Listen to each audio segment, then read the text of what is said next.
সম্প্রতি মালয়েশিয়ার কেদা রাজ্যের পাম অয়েল বাগানে আড়ালে একটি অবৈধ বর্জ্য রিসাইক্লিং কারখানার সন্ধান পেয়েছে কর্তৃপক্ষ। আর অত্যন্ত বিপজ্জনক এই কাজে শ্রমিক হিসেবে বেছে নেওয়া হয়েছে বাংলাদেশি ও চীনা কর্মচারীদের। এ কাজে দিনের পর দিন তাদের করা হয়েছে শোষণ। অত্যন্ত বিপজ্জনক এই কাজে প্রতি মাসে স্থানীয় মালিকরা আয় করতেন অন্তত 1 কোটি রিঙ্গিত। গত বৃহস্পতিবার দেশটির জাতীয় পত্রিকা সিনার হারিয়ানে প্রকাশিত হয় একটি অনুসন্ধানী প্রতিবেদন। এরপর নড়ে চড়ে বসে প্রশাসন, আর তার পরদিনই চালায় অভিযান। এতে উঠে আসে বর্জ্য থেকে মূল্যবান ধাতু নিষ্কাশন করতে শ্রমিকদের অমানবিকভাবে শোষণ করছে মালিকপক্ষ। এ অভিযানে অবৈধ অভিবাসী হওয়ার অপরাধে 9 বাংলাদেশি এবং 1 চীনা নাগরিককে আটক করা হয়।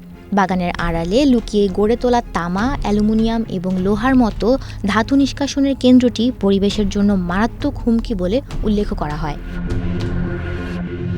সরকারকে ফাঁকি দিয়ে স্থানীয় এবং চীনা নাগরিকদের দ্বারা পরিচালিত এই কারখানায় কারোরই ছিল না কাজের বৈধ অনুমতি। অভিযানকালীন আটক এক নারী চীনা কর্মচারী দাবি করেন 1,60,000 বর্গফুট সুবিধাটি তার নিয়োগকর্তারা ইজারা দিয়েছিলেন।